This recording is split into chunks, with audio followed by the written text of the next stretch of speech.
जोरदार और सफल संचालन के लिए आपको साधुवाद। हमारी बहनें माताओं को नमस्कार।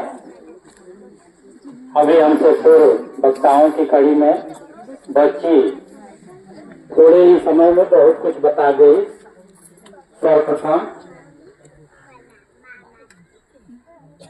इस भारत धरा पे पैदा होने वाली माँ सावित्री बाई फुले के चरणों में सशक्त नमन, जिन्होंने प्रथम शिक्षिका होने का गौरव प्राप्त किया।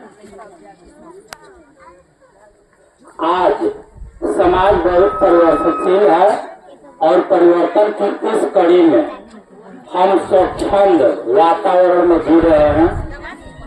इससे पूर्व हमारी धारा पे इतिहास बहुत लंबा है।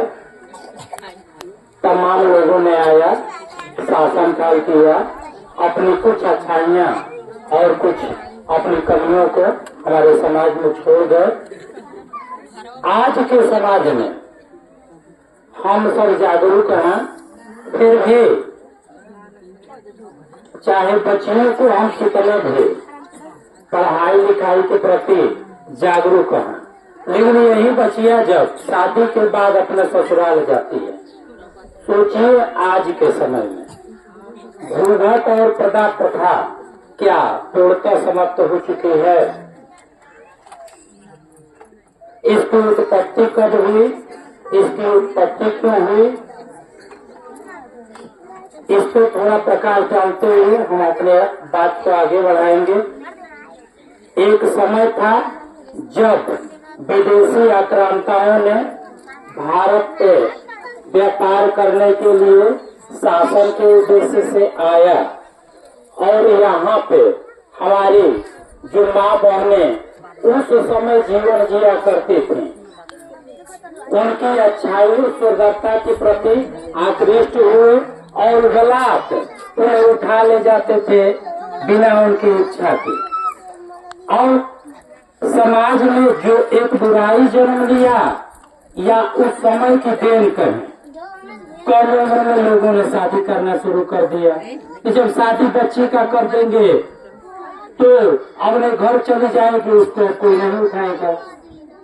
पर्दा प्रथा का वहीं से जन्म हुआ कि जब बच्चियां पर्दा में रहेंगी तो कोई देखेगा नहीं। लेकिन क्या यह समय आज भी है? यदि वास्तव में हम शिक्षा के प्रति जागरूक हैं तो हर एक एंगल से जागरूकता की जरूरत है। हम जन्मदिन मना लेते हैं, प्रतिमाओं को रख के हम एक दिन याद कर लेते हैं, लेकिन क्या व्यवहारिक जीवन में उस बिंदुओं को अपना रहे हैं? जिस परिवार में आपका जन्म हुआ, प्रथम शिक्षिका बनी, विद्यालय बच्चियों के लिए खुलवाई, सोचिए बेटा शांत रहिए, जीवन में उतारने वाली बातें हो रही हैं, इसको व्यवहार में जब हम नहीं लाएंगे तो हम लोग तो समाज का विकास कर पाएंगे न राष्ट्र का। वो समय को हम याद करें। आज जिस हवा में हम जी रहे हैं, आज हम पूर्णतः स्वच्छंद नहीं सोच पाते, लेकिन इनका जन्म जब हुआ तो बालिकाओं के बारे में तो सोचना ही धृष्टता थी समाज में कि वो पढ़े। इन्होंने विद्यालय खोला तो इतना तो था कि इनके पास विद्यालय खोलने के लिए वो अर्थव्यवस्था रही होगी, जमीन की व्यवस्था रही होगी। यदि आप भी इस बात को सोची होती आज के परिप्रेक्ष्य में कि चलो हमारे पास तो सब कुछ है, दूसरों के बारे में सोचने की क्या जरूरत है, तो क्या हम आज उनकी पूजा करते? तो उस समाज में जहाँ औरतों को, लड़कियों को घर के अंदर की वस्तु समझा जाता था, उस समय समाज का प्रतिकार करते हुए अपने को शिक्षा ग्रहण